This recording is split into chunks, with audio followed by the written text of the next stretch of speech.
Evolution from ape to man, from Proconsul to Homo Heidelbergensis. For millions of years, our planet has floated silently through the vast darkness of space. A fragile blue world shaped by fire, water, time, and chance.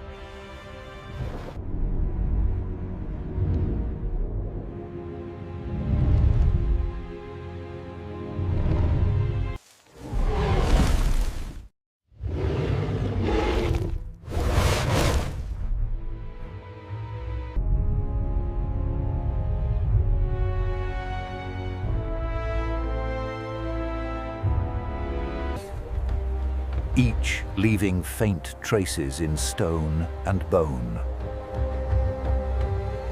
Among them were many strange and wondrous beings. Towering reptiles, armored giants, feathered hunters.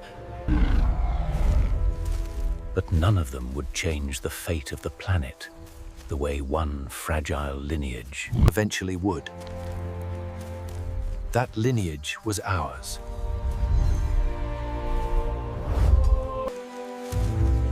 Yet humanity did not begin as thinkers, builders, or storytellers.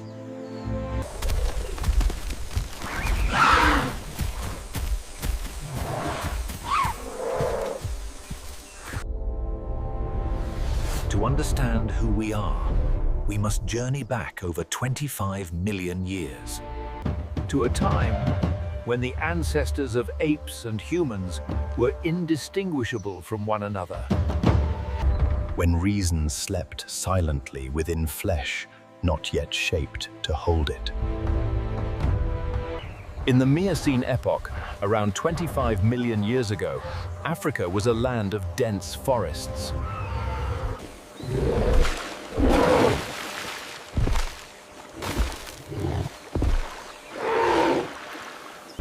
In this ancient world lived a small, tree-dwelling primate, known today as Proconsul. Proconsul was not human, nor even an ape as we recognize them now. But it stood at a crucial crossroads in evolution. It lacked a tail, like modern apes, yet moved on all fours along branches. Its brain was small, its face projected forward, and its life revolved entirely around survival. Finding fruit, avoiding predators, and reproducing before death claimed it. Proconsul had no awareness of the future, no memory of the past beyond instinct. And yet, hidden within its genetic code was a quiet potential. A possibility that would take millions of years to awaken. Proconsul represents the beginning of a great experiment, the separation of apes from monkeys, And eventually, the divergence of humans from all other apes.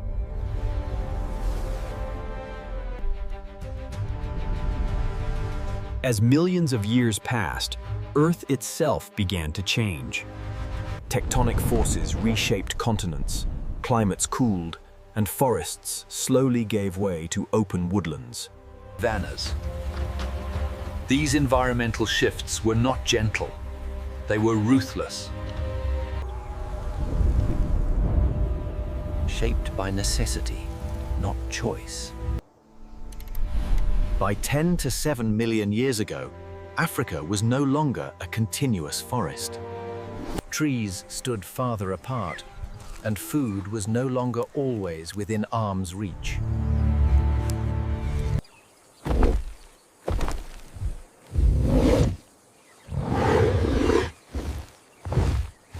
Some retreated and remained in the trees, becoming the ancestors of chimpanzees and gorillas.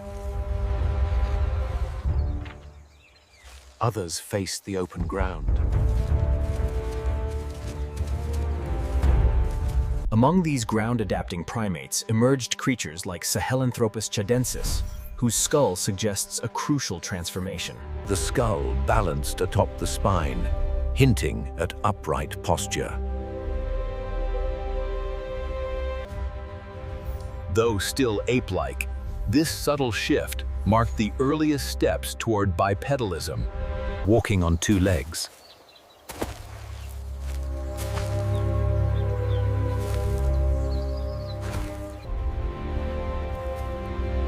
Why walk upright?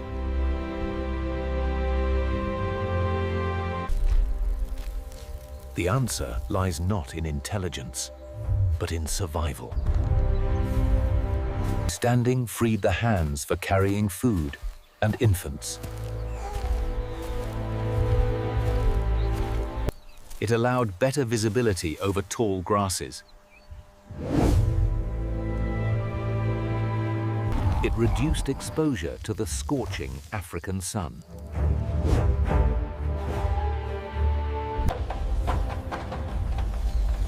Evolution does not plan, it experiments. And bipedalism proved to be a successful experiment. By 6 to 4 million years ago, early hominins, such as Ardipithecus, walked both in trees And on the ground.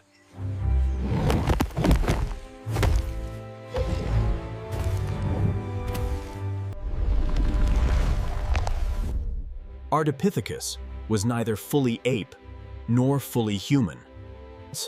It had grasping feet, long arms, and a small brain, yet it could walk upright. When needed.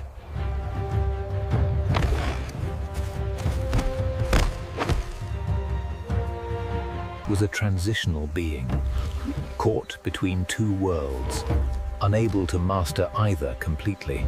but crucial to both.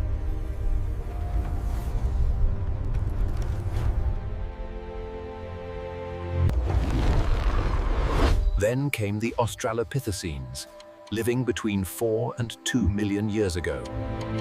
These beings, including the famous Australopithecus afarensis, walked upright permanently. Their pelvis, spine, and legs were shaped for bipedal movement. Yet their brains were still small, only slightly larger than those of modern chimpanzees. Barely over a meter tall, lacking claws, fangs, or speed. They survived not through strength, but through cooperation.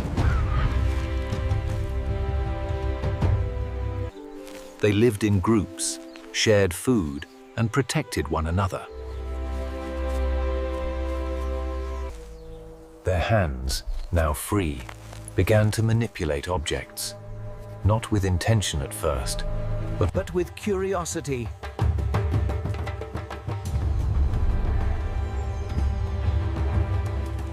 And curiosity is where the story changes.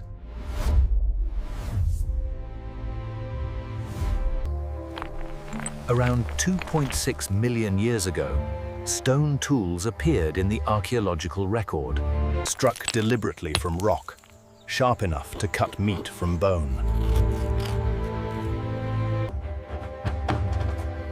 These tools were not art. They were not symbols.